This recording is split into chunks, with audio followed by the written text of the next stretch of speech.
No se asuste con lo que oiga a continuación.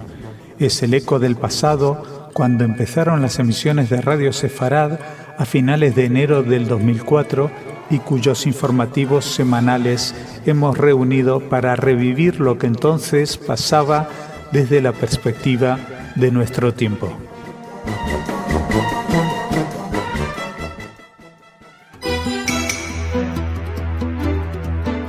Señoras, señores, bienvenidos a nuestro espacio informativo, un foro sobre la lucha contra el yihadismo, contra las organizaciones internacionales de la yihad en Israel. Será uno de los temas de los que les hablaremos, así como del Papa Benedicto XVI, que invitó a un rabino a hablar en el Vaticano sobre las Sagradas Escrituras. Es histórica esta invitación.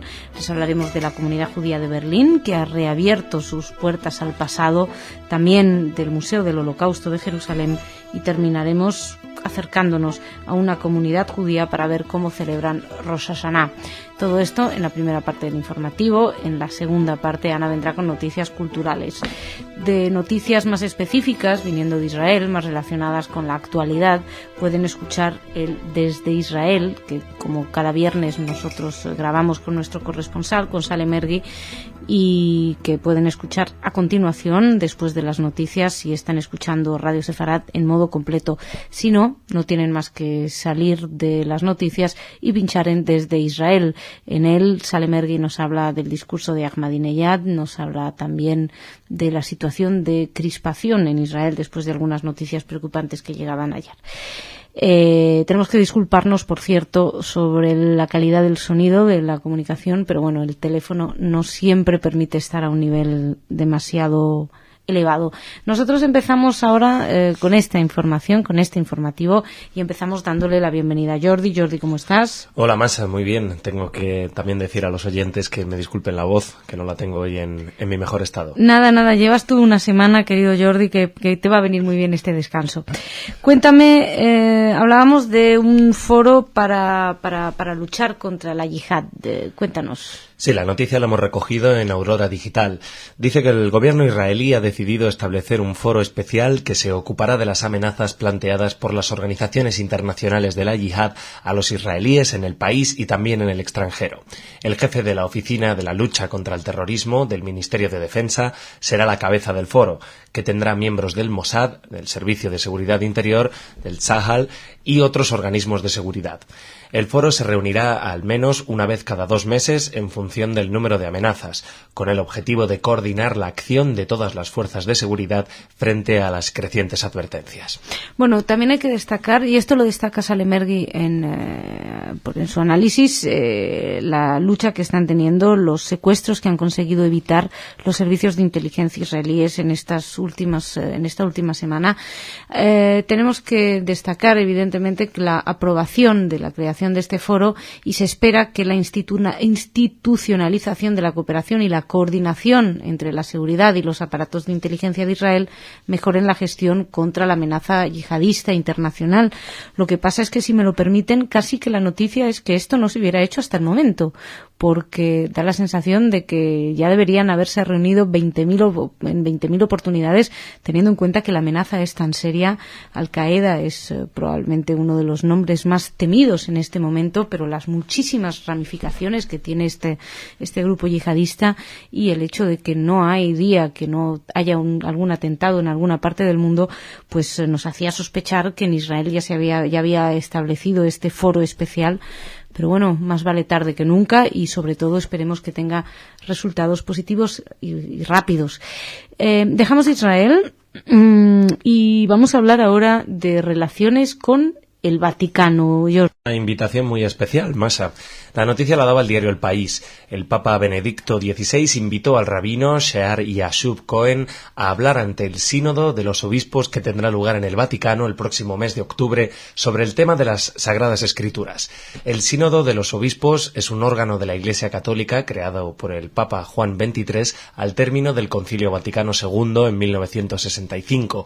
Consiste en la reunión regular de una selección de obispos de todo el mundo con el sumo pontífice para mantener el contacto y evitar la dispersión de la doctrina eclesiástica. Bueno, pues es un caso, bueno, es bastante inusual que hubieran invitado un rabino. De hecho, es la primera vez que invitan un rabino. Y Cohen es rabino jefe de Haifa, miembro de la Comisión Mixta Israel-Vaticano. Va a dirigir un discurso el segundo día del sínodo, que empezará el próximo 5 de octubre, terminará el 26 del mismo mes, y va a dedicar su intervención obviamente al Antiguo Testamento, a la Torá, y hablará de, bueno, pues suponemos de su propia lectura de la Torá. Él dijo que esa invitación lleva consigo un mensaje de amor, coexistencia y paz. Así que nos quedamos con esta idea de amor, coexistencia y paz, y destacar además que quiere continuar con la doctrina establecida por un papa como Juan XXIII con respecto al pueblo judío. Vamos a echar un vistazo al pasado, un pasado que Berlín se niega a olvidar y como tal hace todo lo posible para rescatarlo de las ruinas. Efectivamente, Masa, la comunidad judía de Berlín reabrió ayer su cementerio más antiguo en la capital alemana, que data de 1672 y que fue destruido por los nazis, donde se encuentra además la tumba del filósofo Moses Mendelssohn.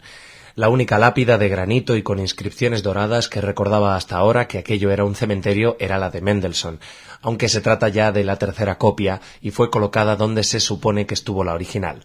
Otras personalidades allí enterradas son el rabino y profesor de Mendelssohn, David Frankel, el constructor del Palacio Efraim, Beit el-Heine Efraim, o el director del Hospital Judío, Markus Herz. Bueno, hay que destacar que es histórico este recinto. Es media hectárea de superficie y durante la Segunda Guerra Mundial sirvió de campo de concentración de paso para más de 55.000 judíos que posteriormente, como saben, fueron deportados a los campos de exterminio. Este cementerio en el antiguo barrio judío está en el actual distrito de Mitte y es lugar donde van muchos turistas. Fue inaugurado por representantes culturales del gobierno regional de Berlín y de la comunidad judía, a la que se fue devuelto simbólicamente ayer. En el 45 enterraron en este recinto a más de 2.000 víctimas de la guerra, civiles, soldados y todos en fosas comunes, y el problema que hubo una gran polémica porque incluso se enterraron miembros de las SS y de la Wehrmacht.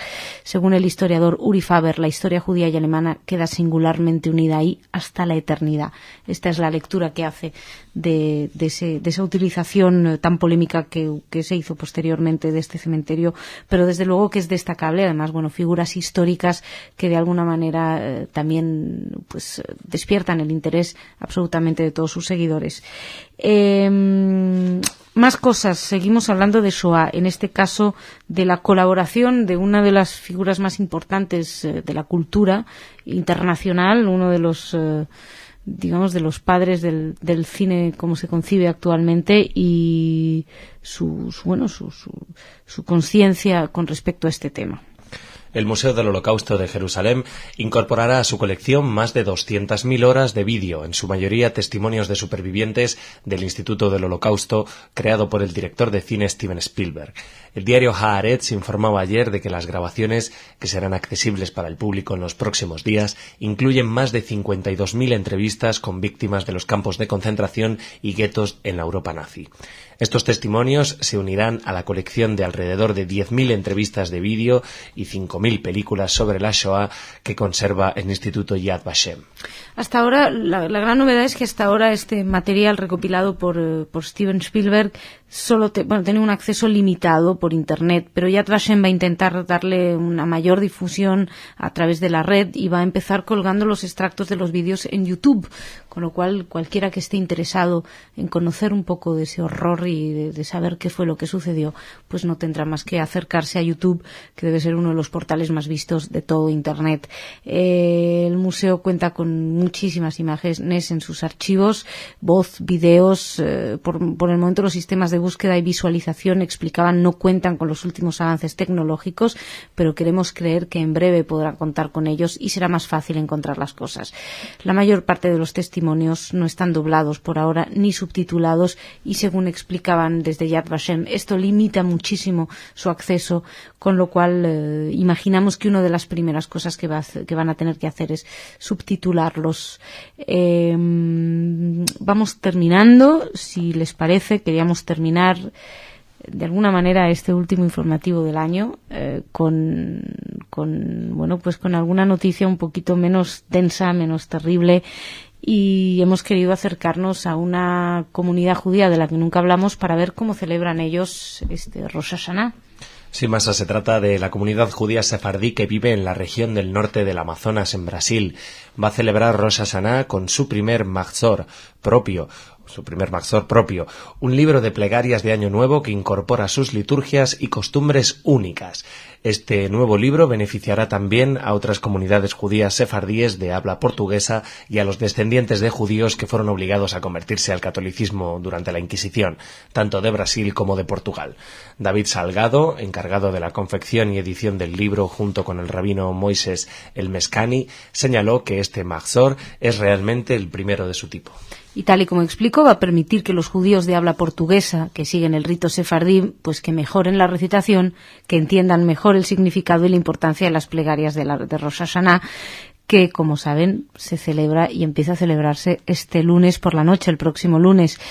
Además también es un libro que refleja textos y costumbres de las comunidades judías marroquíes, pero con una particularidad, y es que fue el rito que fue llevado a la región amazónica de Brasil por los primeros inmigrantes judíos de Marruecos. Así que además tiene un valor testimonial muy importante. Y Jordi, Shana Tova. Shana Tova, Masha. Nos reencontramos la semana que viene. Tú, lo bueno de que sea Rosh Hashanah para ti es que vas a tener que tomar mucha miel y dulcificar esa garganta que la tienes francamente dañada. Te queremos el año que viene en perfecto estado de salud. Te prometo que cuando volvamos al informativo estaré ya perfectamente, con la voz como antes. Muy bien, Jordi, pues lo dicho. Shana Tova, muchas gracias. Shana y Tova. Nos vamos ahora a hablar con Ana.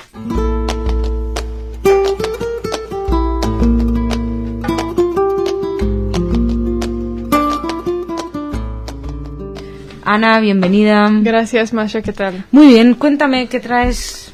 Bueno, voy a empezar con una noticia de un evento que tiene que ver con Rosh Hashanah, porque es una parte de una serie de actividades que se están preparando alrededor del Año Nuevo. Uno de ellos, que les voy a decir, es en Melilla. En el Palacio de Exposiciones y Congresos habrá una conferencia especial el sábado 27 a las 10 de la noche del escritor José Luis Navazo, que va a analizar la aportación de la cultura judía en el mundo occidental y especialmente la influencia del judaísmo en España. Bueno, esperemos que no llegue a las conclusiones de Ahmadinejad. No digo porque dice que son los dueños del mundo. Y no creo que va para allá. Sospechamos que no, ¿verdad? Creo que va para allá. No tiene ninguna pinta, desde luego. No. Parece interesante ya, sí, fuera de seguro. estas bromas malas. ¿Qué más tenemos? Bueno, también tenemos la próxima semana un concierto muy especial de 16, donde se van a tocar 16 violines usados por víctimas del Holocausto. Amnon Weinstein, que él es superviviente del Holocausto, dedicó los últimos 10 años de su vida a recolectar por toda Europa violines y a restaurarlos. Y ahora por primera vez la Orquesta de Israel de Ra'anana con la Filarmónica de Istambul van a tocar juntos todos estos violines. El concierto se llama Violines de Esperanza en Jerusalén. También tocará uno de ellos Shlomo Mintz. Uh-huh. Así que, pues, ese es curioso, la carga que debe tener cada uno de esos violines, ¿no? La carga. Sí, decía que algunos tenía como rayado un Maguen David atrás, ¿no? Así como... Lo que debe ser tocar un instrumento de esos debe tener Sí. Debe ser una impresión, desde luego, en fin. ¿Y qué más? Y para terminar con algo más light, terminamos con Einstein, una obra de teatro para, dice, científicos de 6 a 12 años. Es una obra de teatro que, bueno, fue preparada en el 2005 en el Teatro Vasco A2 Teatroa. Ya estuvo de gira en algunos lugares en España y ahora empieza una gira, empieza en Miami y después una gira en el Centroamérica. bueno, es una cosa así muy interactiva donde los niños vienen y les dan así batas de científicos para que se sientan que realmente están en una conversación con Einstein. La que lo escribió esta obra, Garbi Losada, cuenta que le surgió la idea a partir de un libro que vio que se publicó, que es la correspondencia que tuvo Einstein con un grupo de niños de todas partes del mundo, ¿no? Esta curiosidad científica, entonces ¿cómo se les explica? Y les preguntan todo tipo de cosas, ¿no?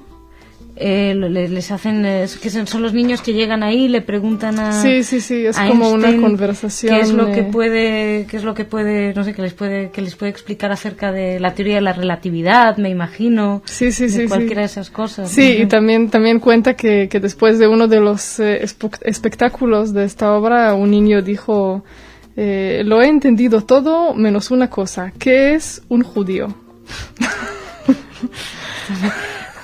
Si lo hubiera entendido lo íbamos a traer a la radio para que nos lo contara. Sí. Ana, muchísimas gracias. Por orden, Shabbat Shalom, buen fin de semana y Shana Tova. Shabbat Shalom y Shana Tova. Que nos traigas muy buenas noticias, muy dulces noticias el año que viene.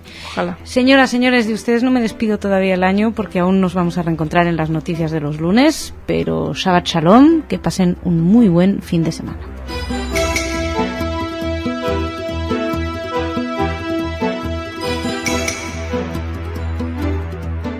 Señoras, señores, bienvenidos a nuestro espacio informativo. Aquí en medio de las fiestas vamos sorteando los días libres, aparecemos, desaparecemos y aquí estamos. Y hoy, como todos los viernes, les cuento que vamos a hablar poquito de Israel, ya que donde realmente ahondamos un poco más es en el programa Desde Israel, con nuestro corresponsal, con Sale Mergui.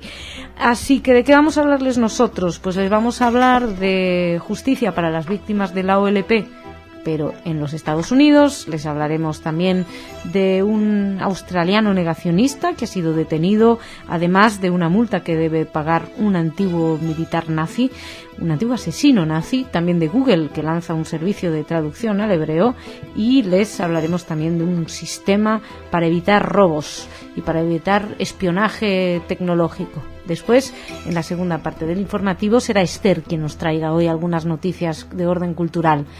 Y para empezar, empezamos dándole la bienvenida a Jordi. Jordi, ¿cómo estás? Hola, Masa, muy bien, como tú dices, buscando el hueco para meternos. Estamos en medio de estas fiestas, es complicado. Bueno, estamos aquí, Shana Tova. Shana Tova. Y cuéntanos, ¿con qué empezamos? Bueno, empezamos con el caso hablamos de él hace yo creo ya un mes, por lo menos, de la justicia de Estados Unidos, que había desarrollado aquellos israelíes que decían que pedían una compensación por sus familiares asesinados por los atentados de la OLP. De la OLP. Entonces tenemos aquí el resultado.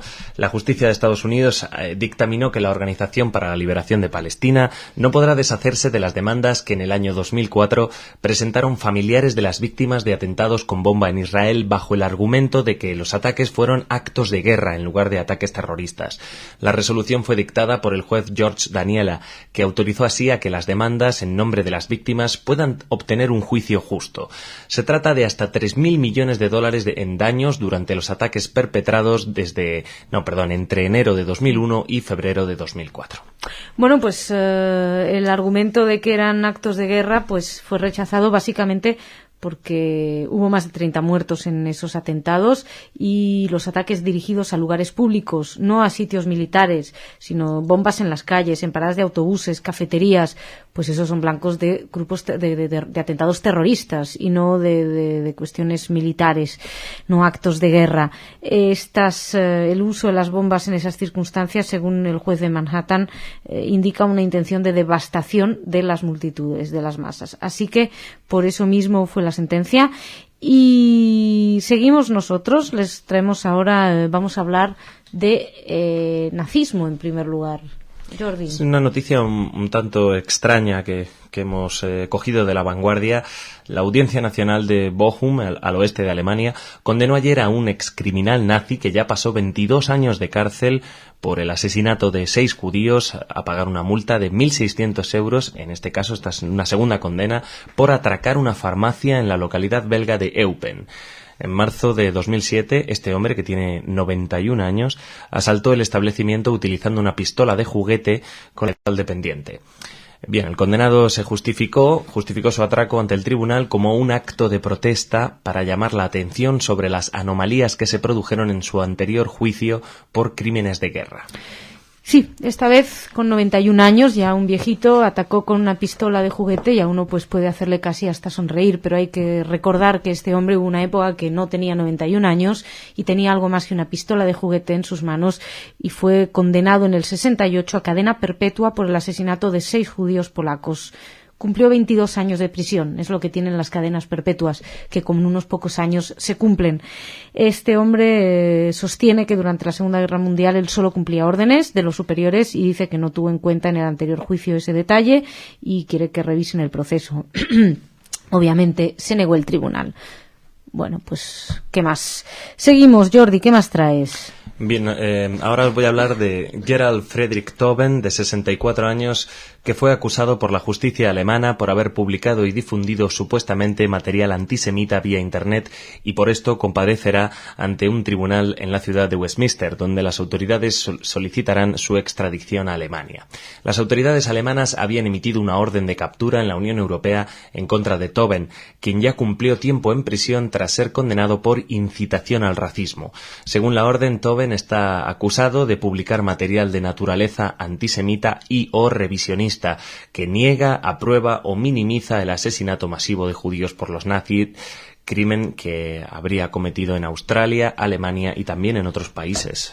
Y según el Tribunal Constitucional Español, no tendría más que venir a cometerlo aquí a España, ya que en España el negacionismo, recordamos, ha dejado de ser delito hace cosa de unos meses, bastantes meses, yo no sé si no vaya para un año, que es una de las peticiones que tienen muchos grupos por conseguir que vuelva a ser considerado, delito. Este australiano explicaba en su web que entre otras cosas los revisionistas lo que hacen es que desmantelan una industria millonaria de los que defienden la Shoah, que, pues lo típico, muestran que es imposible, dicen que son demasiados números, que como tienen la mente retorcida, pues retuercen los argumentos de manera que estén a la altura de sus también retorcidas intenciones.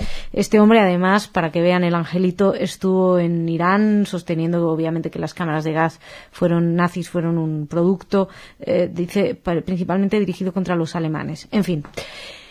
Más cositas.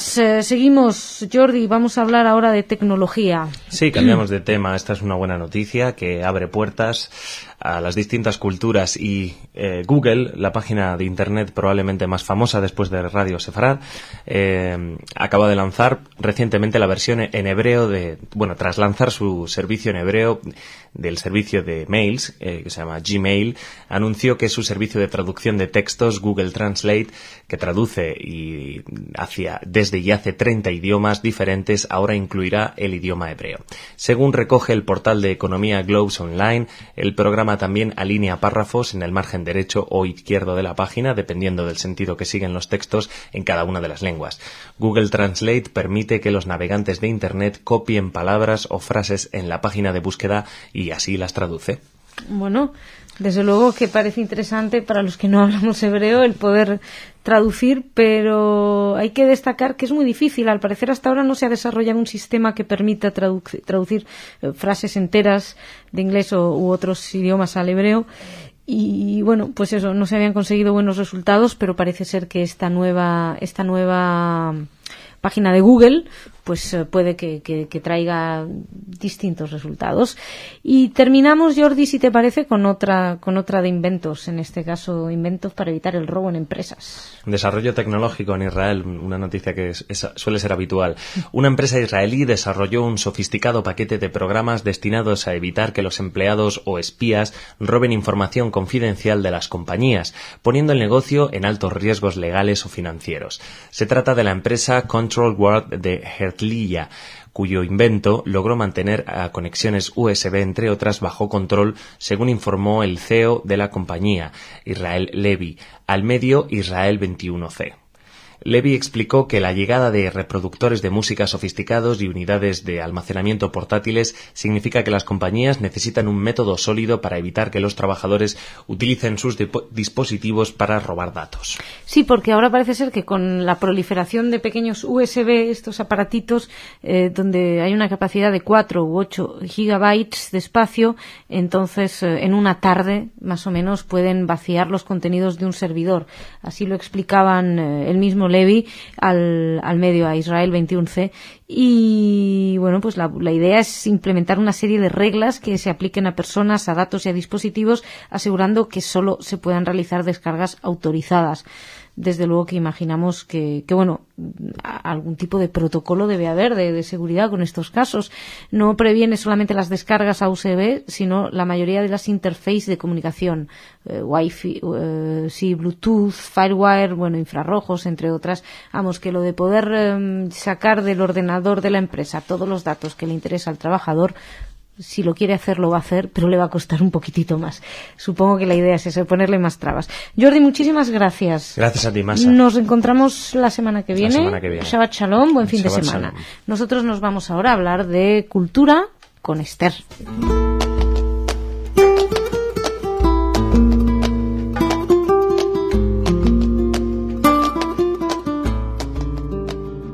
Esther, bienvenida. Hola Masha, ¿qué tal? Muy bien, encantada de tenerte aquí en el espacio informativo para que nos cuentes. Pues yo también estoy muy contenta de estar aquí. Por ejemplo. Pues mira, empiezo contándote una noticia que viene de Norteamérica y es, bueno, puramente cultural.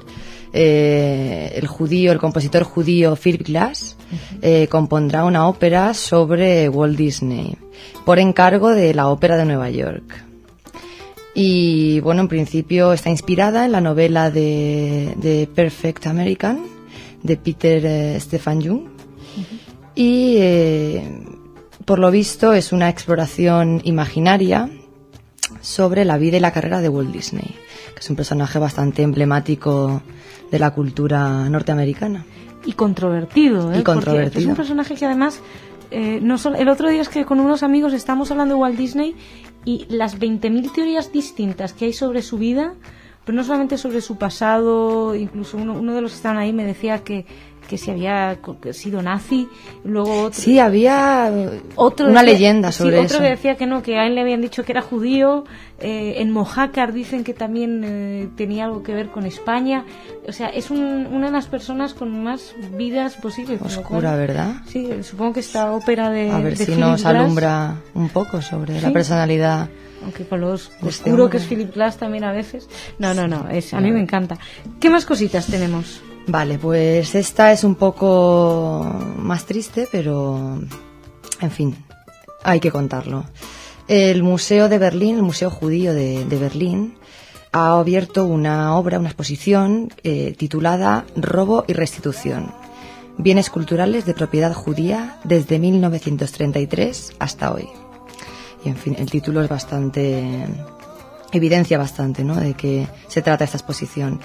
Se narra o se hace un repaso de las obras que fueron expoliadas y expropiadas a los judíos durante el nazismo y que, pues, triste y penosamente, siguen todavía beneficiando a coleccionistas privados alemanes. Uh-huh. Es decir, que todavía más de 60 años después no han llegado a ser devueltas a sus propietarios. Y por hacernos una idea de las cantidades, ¿no?, esta estimación es bastante acertada, y en Hamburgo el botín que hubo de plata pesaba 20 toneladas, que la mayoría de los metales eran fundidos, con lo cual se han perdido bastantes piezas. Sin embargo, muchas sí que habían sido seleccionadas o adjudicadas a precios irrisorios, sí. En fin, bueno, como dices, es una noticia que desde luego hay que dar. ¿Tenemos algo más para terminar? Algo más, sí. Y ahora nos vamos a Granada. Bueno, nos quedamos aquí en España. Sí, y se trata de una exposición de fotografía que ha traído el Centro Andaluz de Fotografía a la Biblioteca la Biblioteca de Andalucía en Granada. Uh-huh. permanecerá abierto hasta el próximo día 8 de noviembre. Y se trata de las fotografías del israelí Ilan Wolf. Y la peculiaridad que tiene este fotógrafo es que huye de las tecnologías más avanzadas y vuelve a la cámara oscura. Ay, qué maravilla lo que me estás diciendo, qué ganas de ir a verlo. Sí, no, realmente parece interesantísima.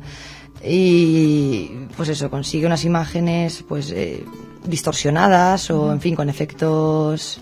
Pero sin Photoshop. Sin Photoshop. Es que esto de Photoshop... Además, él va recorriendo con su furgoneta los sitios y la furgoneta, por lo visto, es su lugar de trabajo, su laboratorio. Ah, qué bien, o sea, que debe ser algo. Menuda furgoneta. O sea, hasta el 8 de noviembre, dices... Hasta el 8 de noviembre en Granada. En el centro... En la Biblioteca de Andalucía. Bueno, pues quien nos esté escuchando por ahí nos da la sensación, no lo podemos garantizar, pues yo no las he visto, pero da la sensación de que desde luego merece la pena ir a echar un vistazo y... Sí, singulares serán. Singulares serán. Si hay alguien que lo ve, que nos lo cuente después. Esther, muchísimas gracias. Gracias a ti. Nos estamos viendo y oyendo sobre todo la semana que viene. Muy bien, encantada. Gracias. Señoras, señores, muchísimas gracias por su atención. Shabbat Shalom, que pasen un buen fin de semana y nos reencontramos aquí en cualquier momento con más noticias la semana que viene. Y si no, ya saben que el fin de semana tenemos una amplia oferta para ustedes. Shabbat Shalom.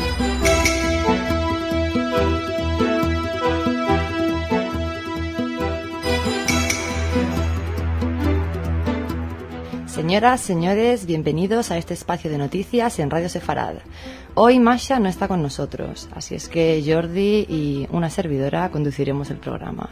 Bienvenido, Jordi. Muchas gracias, Esther. Bienvenida tú. ¿Qué tal? Bien, muy bien. Aquí, Shana Tova, de paso. Shana Tova, Jordi. A ti también. Bien, hoy hablaremos de Israel, fundamentalmente. Empezaremos hablando de la llegada del primer ministro a Rusia para llevar a cabo la protesta por la venta de misiles a Irán. El primer ministro israelí, Ehud Olmert, viajó el lunes con destino a Moscú con intención de plantear a las autoridades rusas su rechazo a la venta de misiles antiaéreos al régimen de Irán. El acceso de la República Islámica a este arsenal plantearía un obstáculo principal a cualquier operación de fuerzas aéreas de Israel contra instalaciones nucleares de Irán. El S-300, el armamento que Rusia le venderá a Irán, es considerado uno de los sistemas de misil antiaéreos más avanzados del mundo. Los misiles son capaces de golpear el avión, que vuela en una altitud máxima de casi 30 kilómetros, y tener una gama de aproximadamente 150 kilómetros. El radar del sistema puede descubrir docenas de objetivos diferentes simultáneamente y de un modo variado. Bien, en la oficina del primer ministro, según informó el diario Haaretz, hay preocupación porque las autoridades rusas han ratificado su relación con el gobierno de Ahmadinejad. Según afirmó Anatoly Isaikin, que es el director general del Estado de Rusia, los contactos entre los países siguen y nosotros, refiriéndose a Rusia, no vemos ninguna razón de suspenderlos. En fin, las máximas autoridades militares de Israel han transmitido a Olmert la importancia de frenar las operaciones entre Rusia e Irán. Así que la oficina del primer ministro ya anticipó que la visita de Olmert a Moscú está enfocada en el tema de seguridad. Putin prometió en el pasado no vender armas en la región que pondrían en peligro la seguridad de Israel o el equilibrio estratégico regional. Además de esto, otro tema de debate será el de las negociaciones con los palestinos y el interés de Rusia en la celebración de un seguimiento de la conferencia de Anápolis, posiblemente en la primavera. Olmert tiene la intención de subrayar que la venta de misiles trastornaría el equilibrio militar estratégico en el Oriente Medio. En esto hará hincapié el primer ministro, que bueno, posiblemente sea además el último viaje como primer ministro de Israel, el de Olmert. Ahora pasamos al tema de las finanzas en Israel, ¿no? Con toda esta crisis global, ¿cómo afecta a Israel? ¿Cómo se lo plantea Israel, ¿no? Este tema. Pues sí, Esther, en este momento que vivimos de crisis económica en todo el mundo, no solo aquí en España, las noticias que nos llegan de Estados Unidos, ha sido el ministro de Finanzas israelí, Ronnie Bar-On, que buscó calmar los temores sobre una crisis económica global que cause estragos en la economía israelí al decir que el liderazgo financiero del país no está en pánico. Estamos cooperando con el Banco de Israel y los bancos y en la actualidad no hay ningún signo de temor. No debemos desviarnos de nuestros objetivos presupuestarios, señaló ayer Bar-On durante una reunión entre los ministros de Kadima, según informó la prensa israelí. Sus comentarios llegan después de que la bolsa de valores de Tel Aviv abriese ayer con una marcada bajada. Pues sí, el Olmert, el primer ministro, se refirió a la crisis financiera en la reunión al decir que la situación en los mercados globales estaba en la agenda la semana pasada y la hemos discutido continuamente con el ministro de Finanzas y el gobernador del Banco de Israel para monitorear la situación. Esto se ha hecho con la máxima responsabilidad y la conciencia necesaria, ha declarado. Sin embargo, los valores de Tel Aviv abrieron el domingo con una marcada baja a pesar de la aprobación por parte del Congreso de Estados Unidos de dar la cantidad de 700.000 millones de dólares para la industria financiera. El índice Tel Aviv 25 cayó un 3,5% y el índice Tel Aviv 100 lo hizo en un 3,7%. La canciller y nueva líder del Kadima, Tzipi Livni y Ehud Barak, se reunieron ayer con asesores financieros en el marco de los esfuerzos de la canciller de formar una nueva coalición. Se trató de 2 horas de reunión que se llevó a cabo a petición de Barak para solicitar que se aumente el límite que dé gastos del gobierno. Todos los asesores, excepto uno, estuvieron en contra del aumento de los límites de gastos del gobierno para ayuda social y solo recomendaron expandir el presupuesto para acomodar aumentos específicos. Las dos partes también consultaron a asesores financieros acerca de posibles formas de lidiar con la crisis económica global y sus efectos en Israel.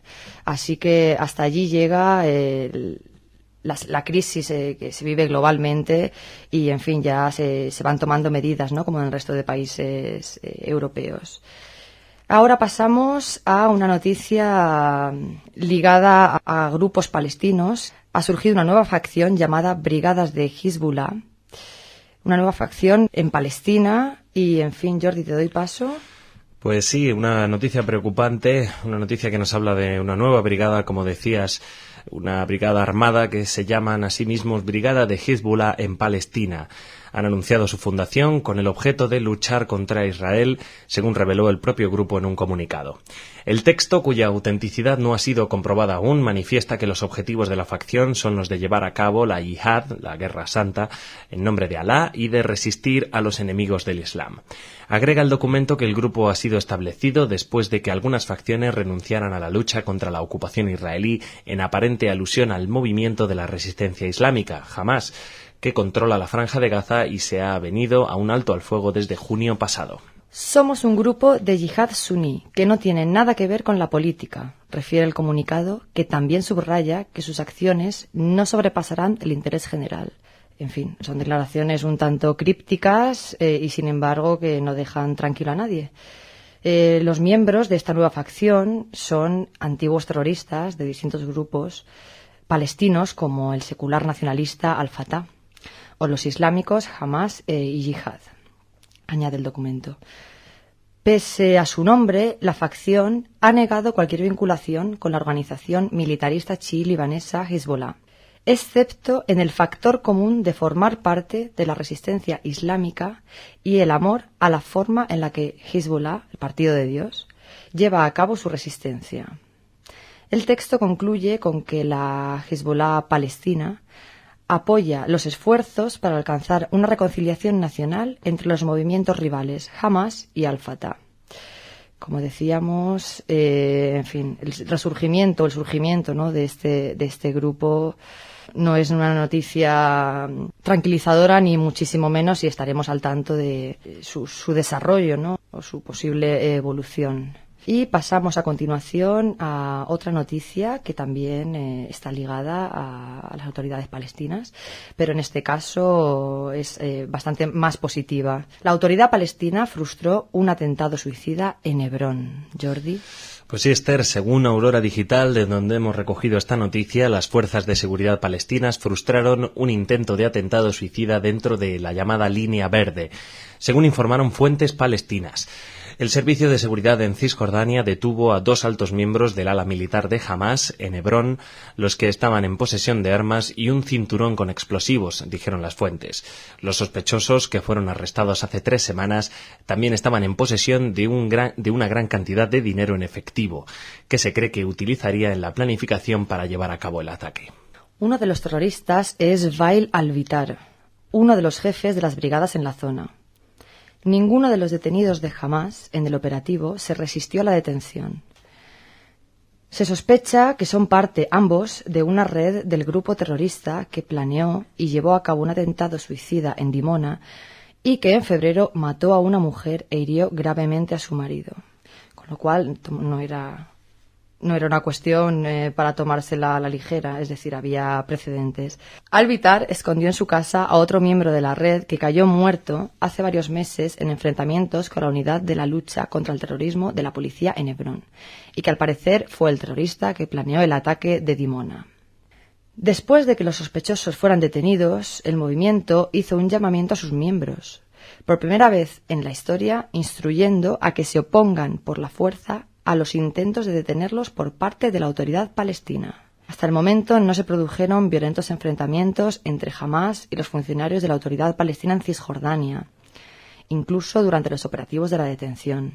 Medios en Arabia Saudita informaron que las fuerzas de la autoridad palestina se estaban preparando para la posibilidad de que Hamás intente asesinar a líderes de la autoridad palestina en Cisjordania. Como vemos, la cosa sigue bastante candente y estaremos al tanto de todo ello para seguir informándoles. Pasamos a continuación, para acabar, con una noticia desde las autoridades israelíes, quienes refuerzan la campaña para atraer inmigrantes y recuperar a quienes se fueron. Pues sí, Esther, una noticia de inmigración, un tema que siempre trae polémica en todos los países, y el gobierno israelí comenzó a concretar la implementación de incentivos para fomentar el ingreso a su territorio de ciudadanos judíos y no judíos de distintos países, especialmente del continente asiático. Los datos oficiales de la Oficina Estatal de Control de Inmigraciones arrojaron que el año pasado entraron al país casi 20.000 judíos, lo que constituye una similar cantidad de los que se fueron. Con motivo del 60 aniversario de la proclamación del Estado de Israel, las autoridades están redoblando los esfuerzos para invertir la tendencia y atraer a judíos de la diáspora, además de facilitar el regreso a israelíes que viven en el extranjero. En este sentido, el Parlamento aprobó hace varios días un amplio paquete de exenciones fiscales para que beneficie tanto a los judíos llegados después del 1 de enero del 2007, como también a quienes vuelvan a vivir al país tras más de 6 años en el extranjero. Se han propuesto ventajas fiscales sobre el impuesto de la renta, así como otros impuestos derivados del patrimonio, intereses gananciales, etc. Estas medidas, junto con otras de carácter social, buscan conseguir el retorno de gran parte de los 700.000 israelíes que viven en otros países. Por otra parte, el Estado judío concede con amplitud permisos de trabajo de 5 años para no judíos que quieran trabajar en el cuidado de enfermos, agricultura, construcción y hostelería. Según datos oficiales, hay en Israel unos 190.000 trabajadores no judíos provenientes de Asia, África y América Latina, en su mayoría católicos. Así que nada, se anima desde el Estado de Israel al regreso. Y ahora pasamos a las noticias culturales con Ana. Gracias, Jordi. Gracias, Esther.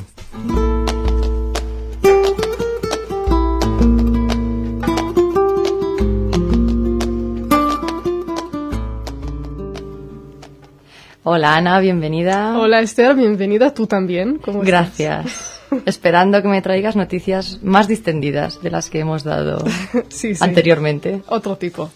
Pues hoy me voy a dedicar al cine, a noticias que tienen que ver con cine. Muy bien. Primero les quiero contar que esta semana en Madrid, pero también en Tenerife y en Bogotá, es el festival Viva América, el festival que organiza Casa de América, con muchísimas actividades culturales.